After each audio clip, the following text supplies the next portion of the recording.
So the season's done, and here we are at the crossroads of Season 2. It is Monday evening, the 24th of February, as I record this, and I just wanted to take a moment to ramble about the game as it's been in the last couple of months, and what I reckon about Season 2 and all that kind of stuff. Just some closing thoughts, or some background noise, or both. In the background, there is just a 10 mists that I ran yesterday, just for something while I ramble on. All I can really say is, thank God Season 1's through. I make no secret of the fact that I really didn't like it. Thought City of Threads, Dawnbreaker, Stonevault, and Grim Batol were all terrible dungeons. Like, honestly, just screw those places. Just, yeah, nah. I'm out of there. Necrotic Wake was just kinda whatever. Not disastrously bad, but just nothing notable, that's all.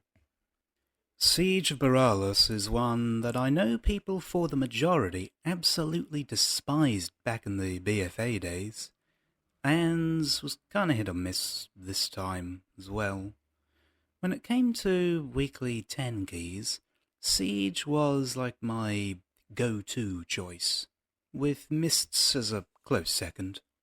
I mean, it's a shit dungeon, Siege, but for me, it just so happened to be the lesser of eight evils. 5.5 or 6 out of 10, I'd say to that one. I mean, it's got a cool theme, plus the last boss has some cool music, but I mean, WoW always has cool music, so what's new? Just a shame that that last boss on Devour Week with Pugs is just like, nah, just nah, not a friend on any scale. The same for Mists. I mean, exempting Devour, the older dungeons were a bit better without all those old affixes like bolstering, bursting, or explosive, or quaking, or inspiring, or whatever.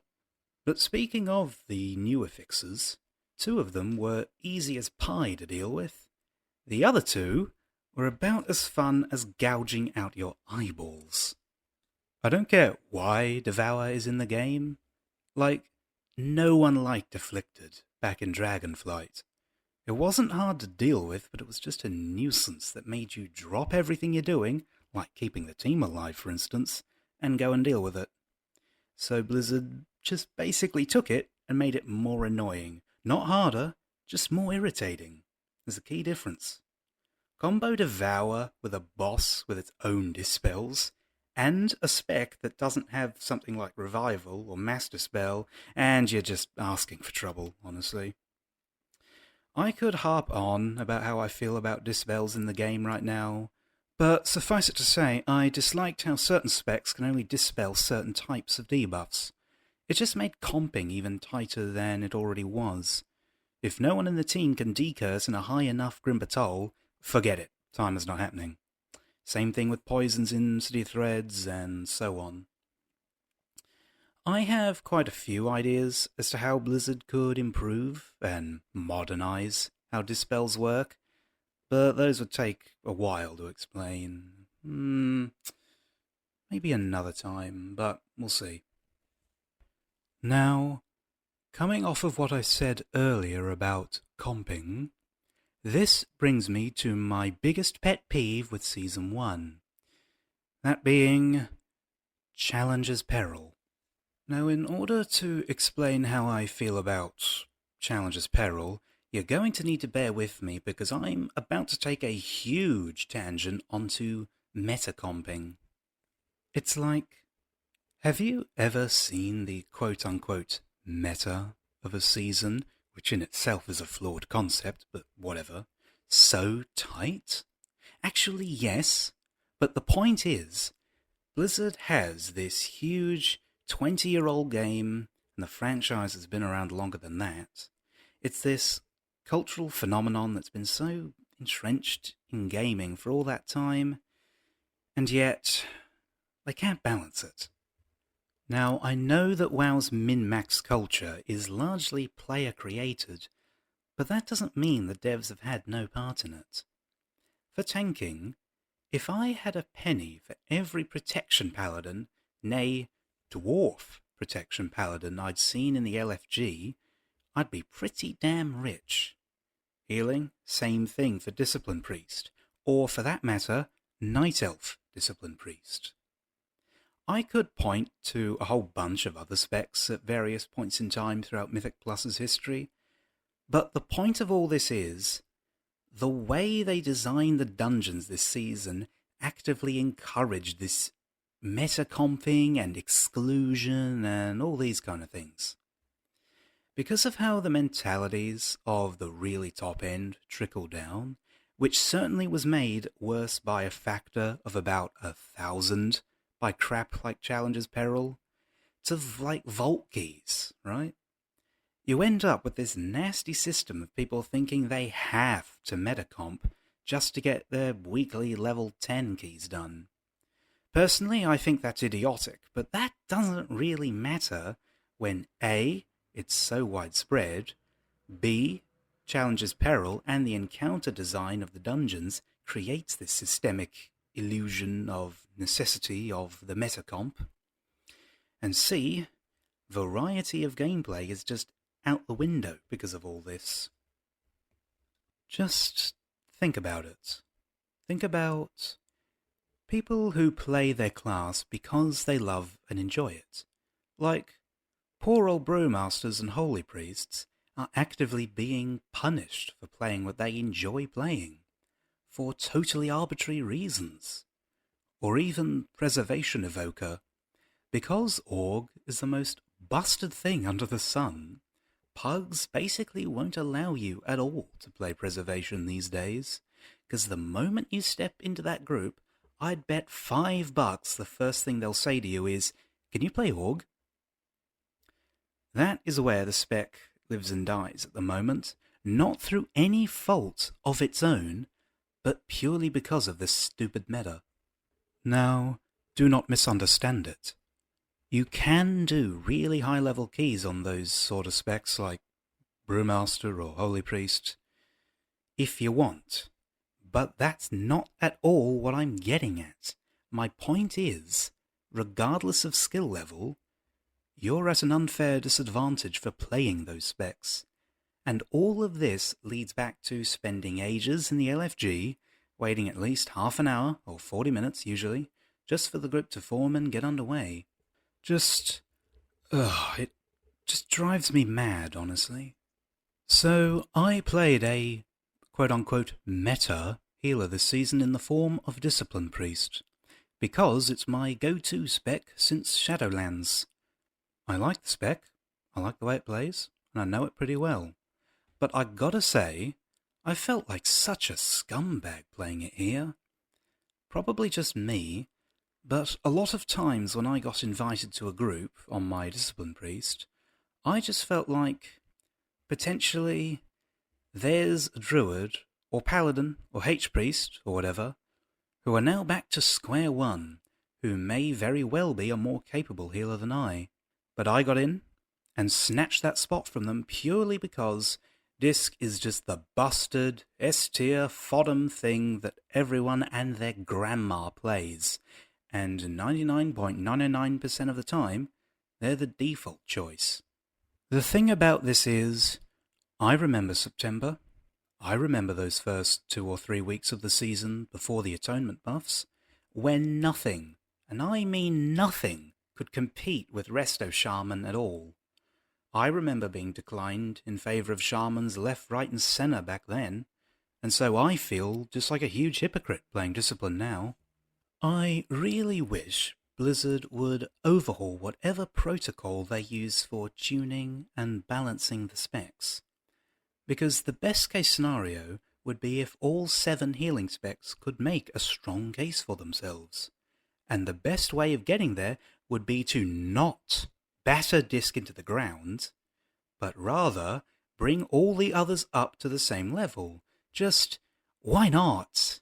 What is there to be gained from having some specs just comparatively be terrible for no reason? Just give all the specs totally separate tuning between Raid and M+. The way you heal a dungeon is totally different to Raid healing. PvP is totally separate from PvE. So just tank the janky, crossover, unsustainable tuning between M Plus and Raid and just divorce them, for God's sake. Disc's got it, so why not all the others? It's not rocket science. Just add a passive effect that says healing increased by X when not in a raid. Disc's got it, so why not all the others? All of that being said, though, I found Mistweaver Monk and Resto Druid both to be a refreshing change, and I am glad that I played those ones as much as I did, because I probably would have gone insane trying to carry on all the time with my abusive love-hate relationship with Disc Priest. But regardless of problems with the comping, the specs, the peril, all that stuff, the dungeons themselves didn't help matters either. I mentioned them briefly earlier, but to me, 3 of the 8 of them sucked ass, and the other 5 were not so bad, but nothing spectacular either. Regardless of what my Blood Death Knight friend says, Stonevault, Dawnbreaker, and City of Threads were just pathetic, honestly. For Stonevault, I think that a 1 out of 10 is generous at best. Edna is just an annoying gimmick. Skarmorak with Zug Zug DPS is just like off yourself bad. Camera angle boss will ruin you on the Machinist Twins. And the last boss is just a huge snore fest. Nothing happens. And it goes on forever.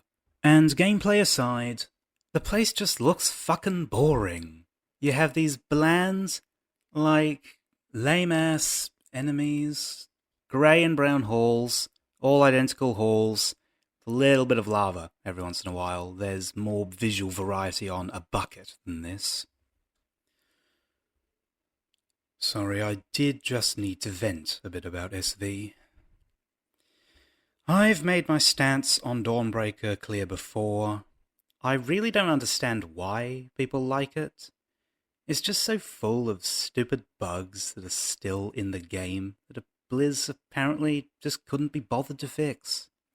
Like falling through the ship, Abyssal Blast and Shadowy Decay just totally bypassing defensive sometimes. I remember literally seeing a mage die to AB through all of Pain Suppression, a huge Rapture Shield, and Mass Barrier, all at the same time, that time.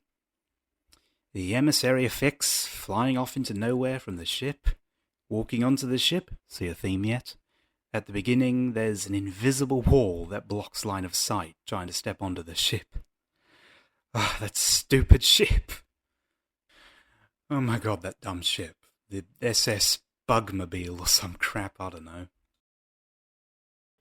I mean, if they actually fix the bugs, it might be an okay-ish dungeon. Like, the airship battle is a cool idea, and certainly a miles better way of getting you to fly than Knocker Offensive ever was. I will just not talk about City of Threads, because I like to pretend it doesn't exist. Now, I know a lot of people have been dooming about the pool of dungeons in Season 2, like Theatre of Pain, for instance, being quite a bone of contention, and how healers are going to have a bad time of it with mobs spamming AoEs all the time. What I'd say to that is, it can't be worse than Season 1. Like, it just can't be. In terms of, just terribleness, I have no idea how they would top Stonevault or Dawnbreaker, which I regard as some of the worst in the history of Mythic Plus.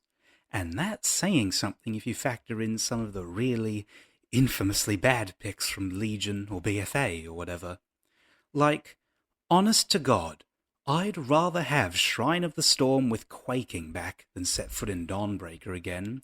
I'd rather have Seat of the Triumvirate over SV. Fuck, I'd even take Halls of Infusion back over some of the Season 1 crap. I mean, that's a bit of an exaggeration, but the point is, I'm probably really high on hopium right about now, but I look forward to Season 2. Regarding Theatre of Pain, All I can say is it's at least not Spires of Ascension. Like, it could have been worse with whichever Shadowlands dungeon they picked. But it is certainly a weird choice for S2, considering we just had a Maldraxxus dungeon in Season 1. I mean, I know it's technically in Bastion, but, you know, it's still all green and deathy. But we should count ourselves lucky. They could have brought back Spires of Ascension. But on the other hand, they also could have brought back maybe one of the Tazavesh ones back. Those would have maybe, kind of, a little bit, fit the goblins and tech and urban kind of thing they're going for in Undermine. Certainly more than Theatre of Pain does. It's definitely a weird choice. Okay, I'm done bitching about Mythic Plus. I might as well mention raiding in passing, because, in truth, I don't really care that much about raiding. I can take it or leave it. As such, I don't really feel strongly enough about Nerubar Palace to comment on it much. It was okay, I guess. The guild I was with at that time did AOTC after about 60-something pulls. The only fight I didn't really like all that much was the Brood Twister. It just kind of felt like a more annoying version of Diurna from Vault of Incarnates and Dragonflight, that's all. Just kind of a bit drawn out, that one. On the whole, rating this tier, yeah, it was whatever, it was fine. I didn't mind it that much. Something that did happen that did kind of piss me off is in 11.0. It was just a bunch of guild drama, but I mean, that happens to people like all the time, so what's new? As far as what I intend to do in Season 2 Mythic Plus, I'd probably try to get up to around 14s and 15s, like 3,000 score or something. Maybe 3,100 if I felt like it. Probably still going to go with Priest for the most part, but I reckon I might do some Mistweaver also. I'll definitely be having more of a go with Resto Druid with their new mastery changes. That's one I'm looking forward to. And there's just about everything I wanted to get off my chest about the game right now. I see that Key in the background has a little bit of time left. I will just let it play to the end. If you did somehow manage to endure my drivel, thank you very much for listening. And until next time, stay safe and good luck. Ciao. The void consumes everything.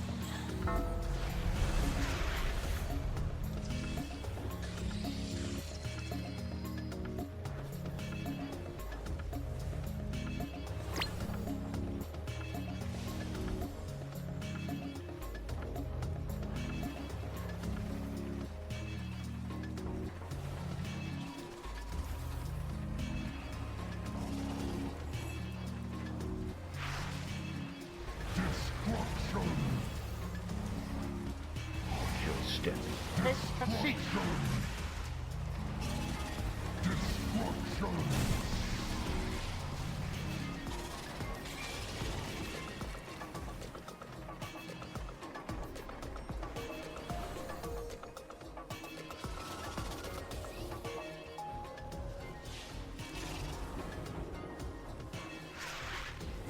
Watch your step.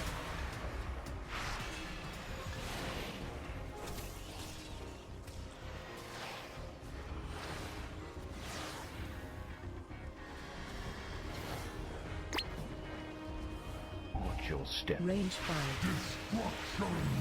Watch your step.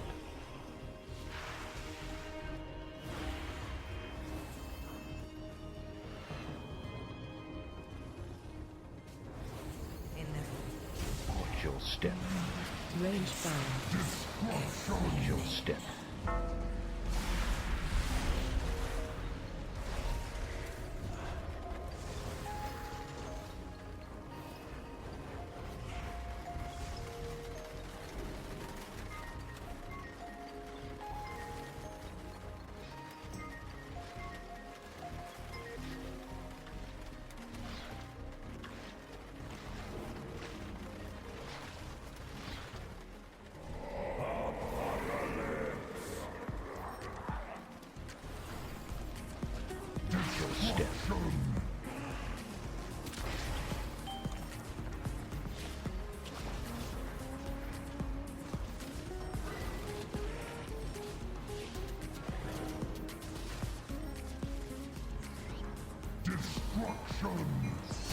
Distance from each other.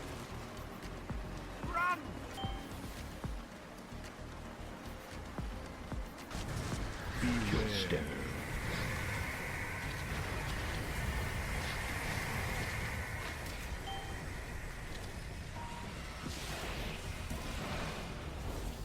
Inevitably Step. consumes everything.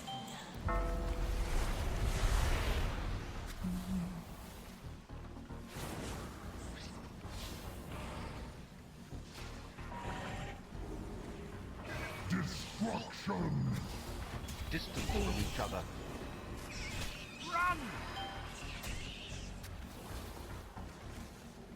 See that stuff shining on the ground? Watch your step.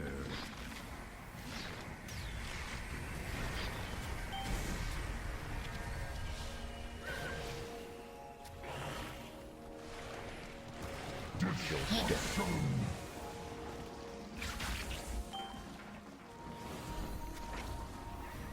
You! He shouted.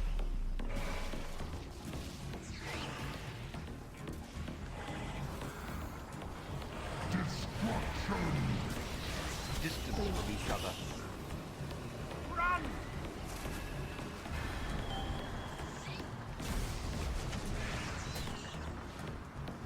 See that stuff shining on the ground? Watch your step.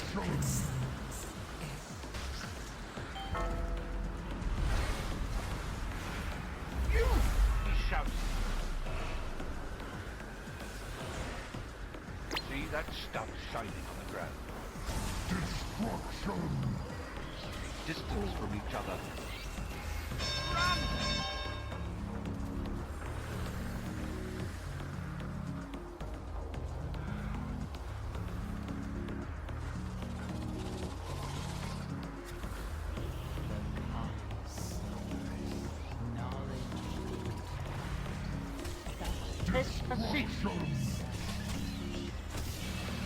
Watch your step.